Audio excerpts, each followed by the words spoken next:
Pambansang kamao Manny Pacquiao, paglapag pa lang sa Amerika, sinalubong agad ng mga reporter. Kaya sa unang araw pa lang ni Manny Pacquiao sa Amerika, marami na agad ang naitanong sa kanya.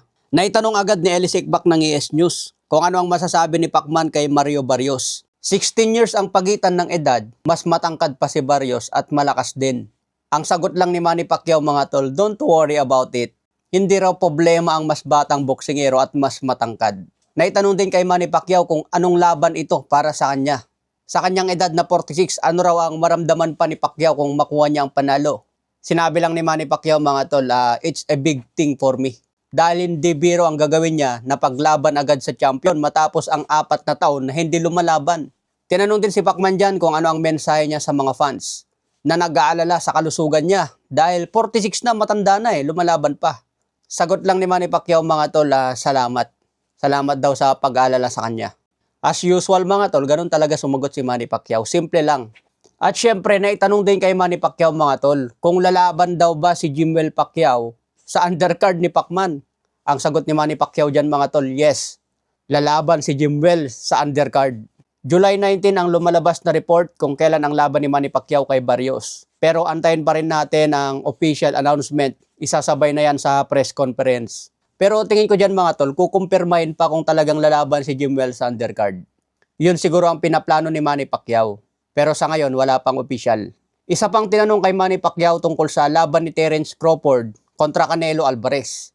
Ano raw ang masasabi ni Manny Pacquiao sa kagaya ni Terence Crawford na aakyat ng dibisyon? Siguradong may maipapayo raw si Manny Pacquiao dyan kasi ginawa niya ito. Mula sa mababa, tumaas ng timbang.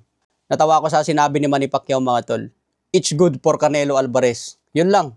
Ibig sabihin po niyan, hawak lahat ni Canelo ang kalamangan. Kaya kung matalo pa dyan si Canelo Alvarez, napakalaking kantyaw ito kay Canelo. Baka tuluyan na magretiro si Canelo kung tatalunin pa siya ni Terence Crawford. Hindi niya matanggap.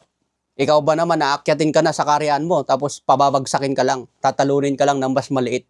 Mas matangkad si Crawford sa height at mas mahabang reach niya. Pero yung lapad ng katawan, malaki kasi kay Canelo. May advice din si Manny Pacquiao kay Terence Crawford. Mag-focus daw si Crawford sa speed dahil pwede niyang talunin si Canelo Alvarez sa speed. Siguro mabilis ang counter para mas mabilis siyang pumuntos. Wag lang siya matamaan ng solid dahil matutulog talaga si Crawford kung matamaan. Siyempre hindi rin nagpapahuli si Buboy Fernandez mga tol.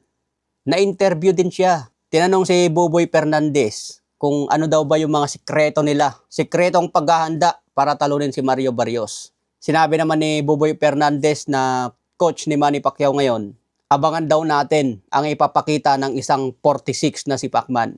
Dahil naniniwala pa rin si Buboy Fernandez, kaya nilang i-upset itong si Mario Barrios. Dahil may lakas pa rin daw si Pacman, may bilis. Kailangan na lang talaga i-kondisyon ng todo para tumagal siya hanggang 12 rounds. Lalo ngayon, underdog si Manny Pacquiao, masarap talaga tayaan.